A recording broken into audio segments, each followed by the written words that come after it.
It was a Saturday evening in late October, and I had decided to take a long drive through the countryside to clear my mind. The leaves were turning vivid shades of red and orange, and there was a crispness in the air that hinted at the oncoming winter. I loaded up my car with a few snacks, a good playlist, and set my GPS for a small town known for its autumn festival. As the sun began to dip below the horizon, I found myself driving down a narrow, winding road, flanked by tall trees whose branches seemed to reach out like skeletal fingers as the fading light cast long shadows. The GPS had warned me that this stretch was remote, but I felt a sense of adventure, not to mention that I was a seasoned road warrior who had traversed many back roads. As the sky darkened, my surroundings became eerily quiet. The chirping of crickets filled the air, and the occasional rustle of leaves added to the odd atmosphere. My music, which had been my constant companion, started to fade in and out, distorted by the interference of the heavy trees. I decided to turn it off to focus on the road. A soft wind picked up, making the car feel just a little bit colder. Suddenly, the headlights illuminated something up ahead, a figure standing in the middle of the road. My heart raced as I neared it. It was a woman, her long hair flowing loosely around her shoulders, and she was wearing a vintage white dress that looked out of place in the middle of nowhere. I slowed down, unsure whether to stop or keep going. She raised her hand as if to signal me to stop, and instinctively, I pulled over. For a brief moment, I sat in my car, contemplating whether this was a setup or if she genuinely needed help. Finally gathering the courage, I rolled down the window.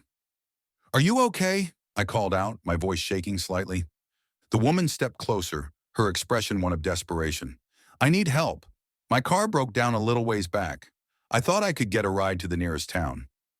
There was something unsettling about her gaze, hollow, almost as if she wasn't entirely there. But I was also aware of the isolation of the road and the risks of leaving her stranded. I sighed and said, "All right, hop in." She got into the passenger seat, the smell of damp earth and something floral wafting in with her. I introduced myself, but she didn't respond. Instead, she gazed out of the window, her focus on the dark woods surrounding us. I felt the weight of her silence pressing down, unnerving. "I think I passed your car a while back." "Where exactly did it break down?" I asked, attempting to break the tension. "There's a little trail about a mile back," she replied softly, her voice almost a whisper. I nodded, navigating the winding road cautiously, my attention flickering between her and the darkness enveloping us. The atmosphere shifted. It was as if the trees themselves were closing in, watching our every move. Just then, the headlights caught sight of something up ahead. An old car, partially hidden behind thick bushes, its windows clouded with dirt and neglect. I parked, my heart pounding. I turned to ask her if this was her vehicle, but she was staring straight ahead, lost in thought. "Is this it?" I pressed. She didn't answer, her eyes glistening with an unnerving intensity. Suddenly, she reached for the door handle and swung it open. "Wait!" I exclaimed, but she was already gone, stepping out into the night with an uncanny grace. I scrambled out after her, anxiety washing over me. "Hey, where are you going?" I called out, but she didn't respond. She moved toward the old car, almost gliding instead of walking. "Stay close," I shouted, desperately trying to catch up. But as I approached, the air grew colder, and a dense fog began to creep in. I could barely see her darker silhouette ahead of me. Just then, I heard something. A low, eerie hum that seemed to resonate from the woods, almost like a haunting melody. It sent chills down my spine. Panic surged within me, and I turned back toward my car, hoping to escape whatever this was. But before I could reach it, the fog thickened, enveloping my surroundings. I could no longer see the road, and my heart raced as shadows flickered in the corners of my vision. Then I heard her voice again, a soft chant that echoed in the stillness. "You shouldn't have stopped. You shouldn't have helped." Realizing the danger, I sprinted back to my car, fumbling with the handle in a frantic rush. The door flew open, and I jumped in, slamming it shut behind me. I could only see the outline of the fog swirling outside, the shadows dancing at the edge of my vision. Frantically, I turned the ignition, praying the car would start. There was a moment of silence, and then it roared to life. Without a second thought, I threw the gear into reverse and sped backward, nimbly navigating the winding road. As I drove away, I glanced in my rearview mirror, half expecting to see her standing there. But all that met my eyes was the dark, silent road stretching behind me. I didn't dare slow down, my heart pounding in my chest, feeling like I'd just escaped something far more sinister than I could comprehend. After what felt like an eternity, the trees began to thin, and the fog lifted slightly, revealing a stretch of highway. I finally pulled over and took a moment to breathe deeply, trying to steady my racing heart. I was safe, but the image of that woman lingered in my mind, a ghostly figure forever etched into my memory. From that night on, I vowed to always be cautious when passing through those back roads again. Some encounters are better left undisturbed, I learned, and some paths are not meant to be traveled alone.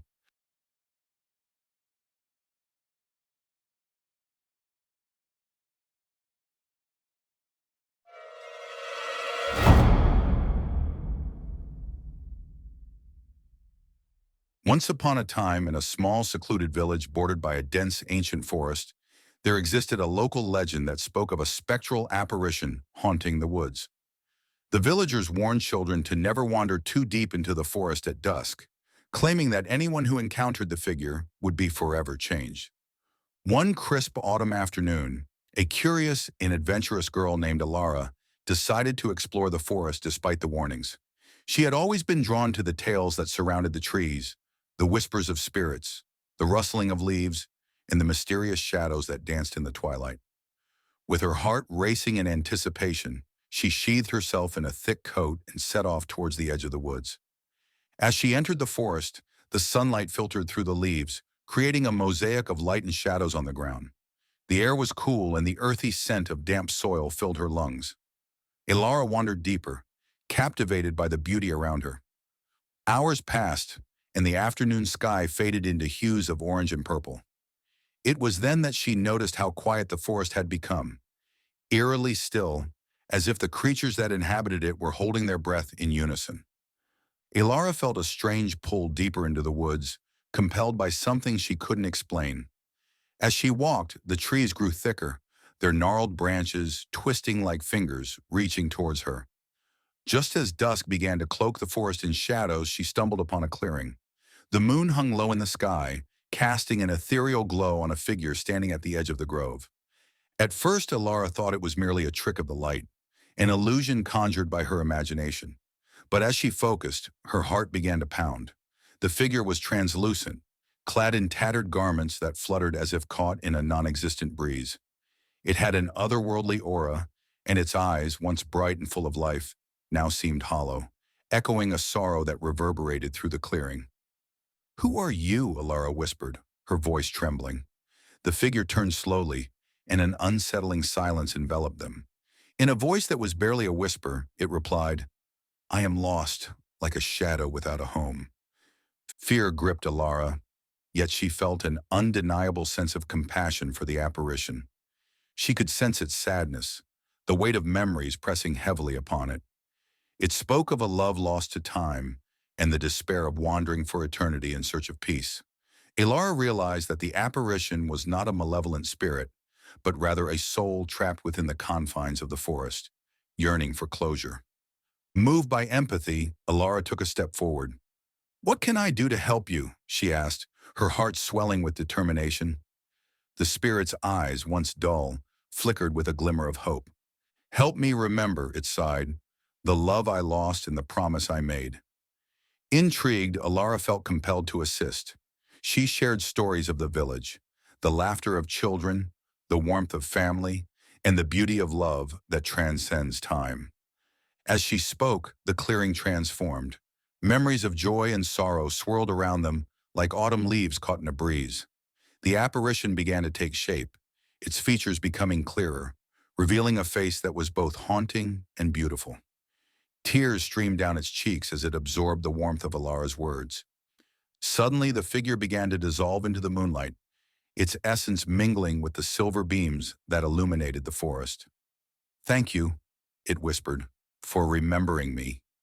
With one last lingering gaze, the apparition vanished into the night, leaving behind a trail of shimmering light that danced among the trees. Ilara stood alone in the clearing, her heart still racing, but now filled with an unexpected sense of peace. As she made her way back through the forest, the once oppressive shadows seemed to lift, replaced by a sense of comfort and closure. She realized that not all spirits were meant to terrify. Some were simply lost, waiting for someone to listen. When she returned to the village, Alara shared her story. The villagers, initially skeptical, soon learned to approach the woods with reverence. The legend of the apparition transformed from one of fear to a tale of empathy and resilience. As for Alara, she never forgot the encounter, carrying her experience as a lesson in compassion and understanding, a reminder that even in the darkest places, hope can be found.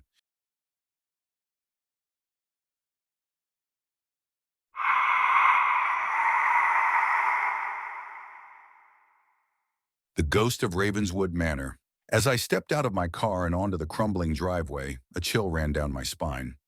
Ravenswood Manor loomed before me, its turrets and gargoyles reaching toward the moon like skeletal fingers.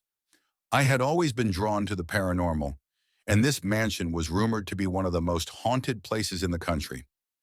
I was a seasoned ghost hunter, armed with an array of equipment and a healthy dose of skepticism.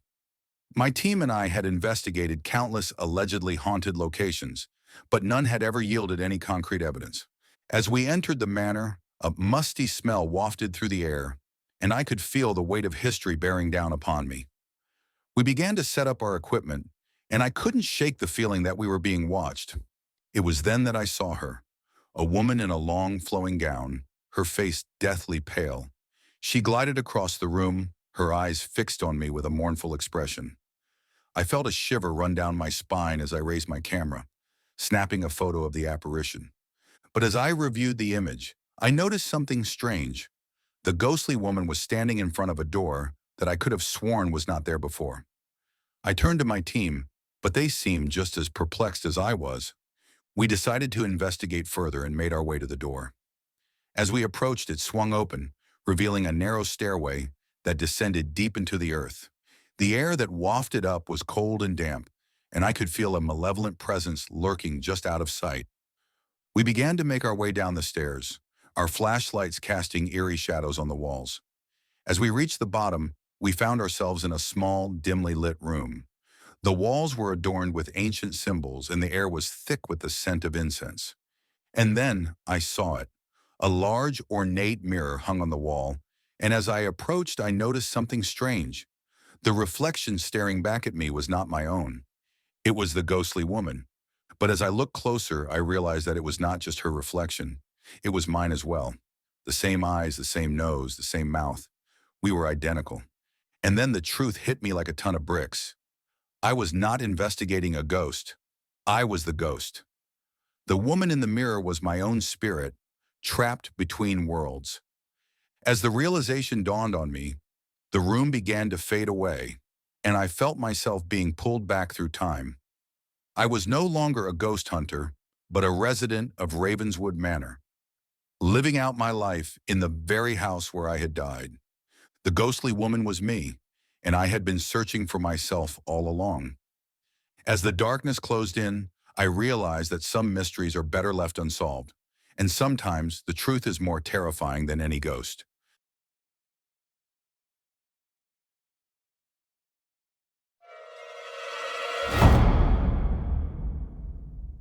Whispers of the Dreadwood. In the remote village of Thornfield, nestled at the foot of a great mountain, there was a dense and foreboding forest called Dreadwood. Dark and ancient, the trees loomed menacingly overhead, their gnarled branches forming a near impenetrable canopy that blocked out the sun. The villagers spoke in hushed tones about the forest, their faces pale at the mention of its name. For generations it was said to be cursed, a place where the souls of the lost roamed and wicked spirits slumbered among the shadows. Young children were warned never to enter Dreadwood. They swore upon the tales told by old-timers that anyone who ventured too deep into the woods would never return. At night, a thick fog rolled out from the trees like a hungry beast, its tendrils unfurling across the fields of the village like a warning. One evening, emboldened by youthful recklessness and a thirst for adventure, three inseparable friends, Lara, Cassie, and Ben, decided to explore the boundary of Dreadwood. Armed with flashlights and a few snacks, they stepped into the dense underbrush. The air quickly grew cool, and the light from their flashlights barely pierced the thick veil of darkness. "Maybe we'll find a hidden treasure," Ben chuckled, though his voice cracked slightly with unease. Laura forced a laugh while glancing nervously over her shoulder, feeling the oppressive weight of the forest pressing in around them. "Let's just stick close together," Cassie suggested, trying to drown out the growing unease in her gut. The trees seemed to whisper secrets, their leaves rustling like 1,000 tiny voices. Each sound sent shivers down their spines. As they crept further in, the air grew heavy and damp. A faint prickling sensation danced along Laura's skin. "We should turn back," she said, her voice trembling slightly. But encouraged by Ben's bravado, they trudged onward deeper into the heart of Dreadwood. Suddenly, the path before them forked into two ways, one leading deeper into the heart of the forest, and the other fading into darkness. The air seemed to crackle with tension as the friends paused, unsure of which path to take. "Let's go left," Ben declared, striding confidently down the darker path.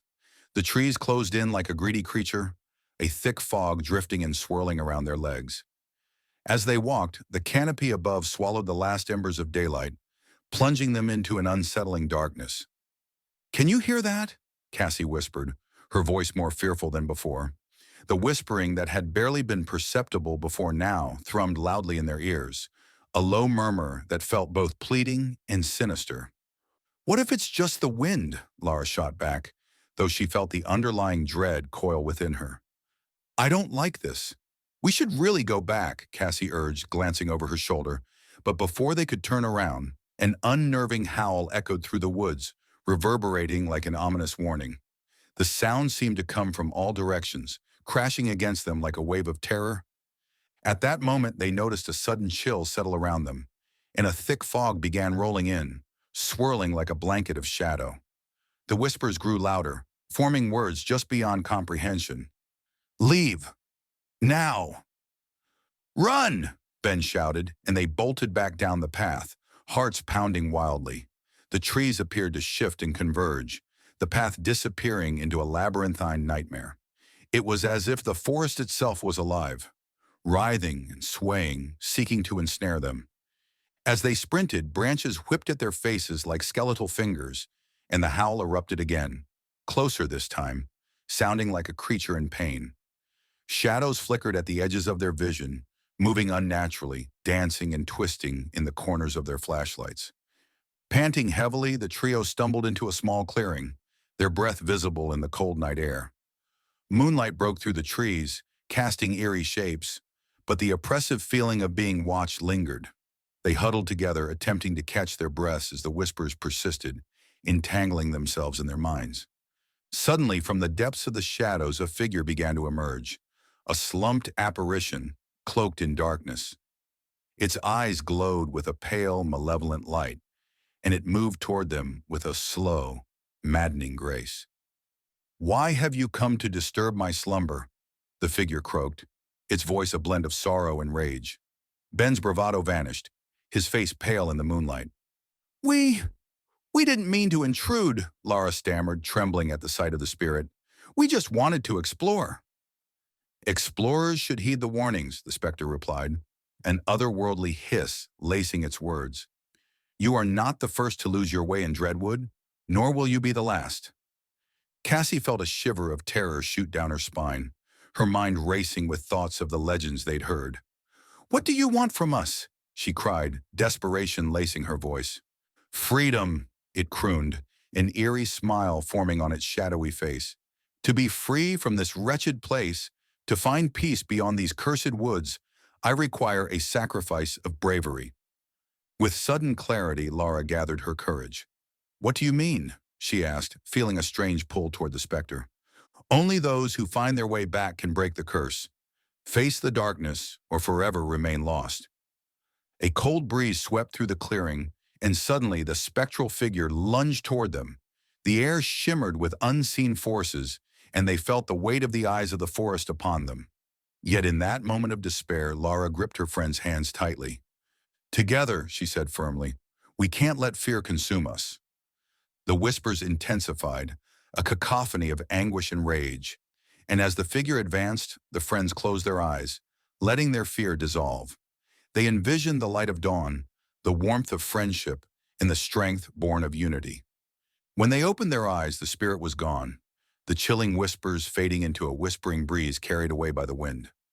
In its place, the path through Dreadwood began to illuminate, bathed in a warm, amber glow as the first light of dawn broke through the trees. As they emerged from the forest, the shadows receded, leaving behind only the rustling leaves and the morning sun filtering through the branches.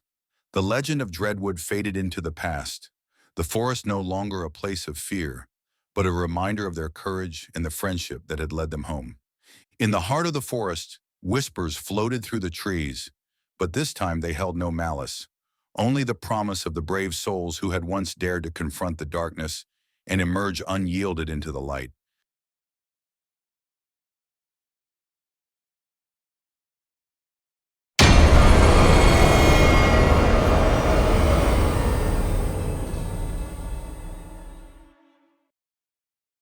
The Ghost of Ravenswood Manor. As I stepped out of my car and onto the crumbling driveway, a chill ran down my spine. Ravenswood Manor loomed before me, its turrets and gargoyles reaching toward the moon like skeletal fingers. I had always been drawn to the paranormal, and this mansion was rumored to be one of the most haunted places in the country. I was a seasoned ghost hunter, armed with an array of equipment and a healthy dose of skepticism. My team and I had investigated countless allegedly haunted locations, but none had ever yielded any concrete evidence. As we entered the manor, a musty smell wafted through the air, and I could feel the weight of history bearing down upon me. We began to set up our equipment, and I couldn't shake the feeling that we were being watched. It was then that I saw her, a woman in a long, flowing gown, her face deathly pale. She glided across the room, her eyes fixed on me with a mournful expression. I felt a shiver run down my spine as I raised my camera, snapping a photo of the apparition. But as I reviewed the image, I noticed something strange. The ghostly woman was standing in front of a door that I could have sworn was not there before. I turned to my team, but they seemed just as perplexed as I was. We decided to investigate further and made our way to the door. As we approached, it swung open, revealing a narrow stairway that descended deep into the earth. The air that wafted up was cold and damp, and I could feel a malevolent presence lurking just out of sight. We began to make our way down the stairs, our flashlights casting eerie shadows on the walls. As we reached the bottom, we found ourselves in a small, dimly lit room. The walls were adorned with ancient symbols, and the air was thick with the scent of incense. And then I saw it. A large, ornate mirror hung on the wall, and as I approached, I noticed something strange. The reflection staring back at me was not my own. It was the ghostly woman. But as I looked closer, I realized that it was not just her reflection. It was mine as well. The same eyes, the same nose, the same mouth. We were identical. And then the truth hit me like a ton of bricks. I was not investigating a ghost. I was the ghost. The woman in the mirror was my own spirit, trapped between worlds. As the realization dawned on me, the room began to fade away, and I felt myself being pulled back through time. I was no longer a ghost hunter, but a resident of Ravenswood Manor, living out my life in the very house where I had died. The ghostly woman was me, and I had been searching for myself all along. As the darkness closed in, I realized that some mysteries are better left unsolved, and sometimes the truth is more terrifying than any ghost.